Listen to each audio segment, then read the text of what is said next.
ఈ ప్రపంచానికి వాడు ఒక చేతగాని మనిషి, ఒక అసమర్థుడు. వాడికి 23 ఉన్నప్పుడు వాళ్ళ నాన్న చనిపోతే నాన్న పక్కనే కూర్చుని ఏడుస్తున్న అమ్మ దగ్గరికి వెళ్ళి, ఏం కాదులే అమ్మా, నిన్ను చెల్లిని తమ్ముడిని నేను చూసుకుంటా అని చెప్పి ఓదార్చాడు. ఏం చేయాలో తెలియదు, ఎలా చేయాలో తెలియదు, కానీ మాట ఇచ్చాడు. నాన్న లేడు, వెనకల ఆస్తులు ఏం లేవు. తమ్ముడు చెల్లి చదువు కంటిన్యూ చేయాలంటే వీడి చదువు మానేశాడు. చదువు మానేసి పనులకు వెళ్ళటం మొదలుపెట్టాడు. ఒక్కటనే ఏం లేదు, ఏ పని దొరికితే ఆ పని చేయడం స్టార్ట్ చేశాడు. పర్లేదు, ఇల్లు గడిచేలాగా డబ్బులు వస్తున్నాయి.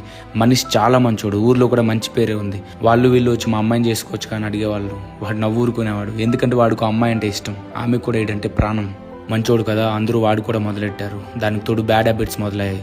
చెడు సవాసాలు, టూ మచ్ డ్రింకింగ్, ఎవరికి పడితే వాడికి నమ్మి డబ్బులు ఇవ్వడం, సంపాదించే డబ్బు మిగలట్లేదు, రోజు తాగడం ఆగట్లేదు. ఒక్కసారిగా అందరికీ చెడ్డైపోయాడు. ఈ ప్రాసెస్లో ఒకరోజు వాళ్ళ అమ్మకి ఇచ్చిన మాట గుర్తొచ్చింది. వాడి పైన వాడికే అసహ్యం వేసింది. అన్నిటికీ అందరికీ దూరంగా వెళ్ళి పనిచేయడం మొదలెట్టాడు. కానీ అక్కడికి వెళ్ళినప్పటి నుండి ఏ ఒక్కటి వాడికి అనుకూలంగా జరగలేదు. అంత బ్యాడ్ సిచ్యువేషన్లో కూడా అమ్మకి, చెల్లికి, తమ్ముడికి కావాల్సినవన్నీ ఇచ్చాడు. చెల్లికి గొప్పగా పెళ్లి చేసి పంపించాడు. తమ్ముడిని బాగా చదివించాడు. అవసరం అని దగ్గరకు వచ్చిన ప్రతి మనిషికి వాడి దగ్గర ఉన్నంతలో లేదనకుండా ఇచ్చాడు. మనుషులంటే అంత ఇష్టం వాడికి. కానీ చెడు సవాసాల వల్ల కావచ్చు, వాడి మంచితనం వల్ల కావచ్చు, లేదా దేవుడే చేసి ఉండొచ్చు, కారణాలు ఏవైనా సరే వాడికంటూ వాడు ఒక్క రూపాయి కూడా మిగిలించుకోలేకపోయాడు. పైగా అప్పులు ఒకటి. ఇప్పుడు మొదలైంది అసలైన జీవితం. మన దగ్గర ఏం లేనప్పుడు మనుషులు ఎందుకు ఉంటారు? ఉండరు కదా. ఫ్రెండ్స్ అందరూ దూరం అయ్యారు. ప్రేమించిన అమ్మాయి నీతో బ్రతకలేనని చెప్పి వెళ్ళిపోయింది. చేసే పనిలో డబ్బు రావట్లేదు, వచ్చినా మిగలట్లేదు. ఒక్క రోజు కూడా ప్రశాంతంగా బ్రతికింది లేదు. బయట ఇంట్లో ఎక్కడా గౌరవం లేదు.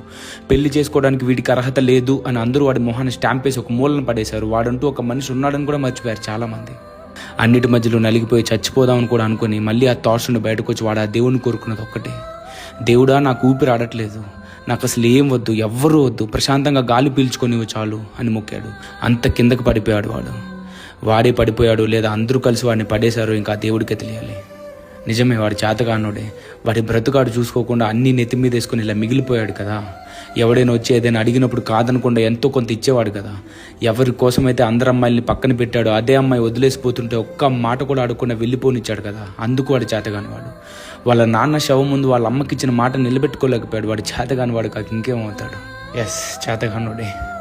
దీని అమ్మ నాకు తెలియక అడుగుతాను, వాళ్ళ నాన్న చనిపోయినప్పటి నుండి వాళ్ళ ఇల్లు ఎలా గడిచింది? ఒక్క రూపాయి కూడా లేని ఇంట్లో వాళ్ళ చెల్లి పెళ్ళి ఎలా జరిగింది? వాడి తమ్ముడు బాగా చదివి జాబ్ చేసుకుంటూ బాగానే బ్రతుకుతున్నాడు కదా. ఇప్పుడు ఆ బ్రతికిచ్చింది ఎవడు? ఇవన్నీ ఎవడికి కనబడవు. It's okay.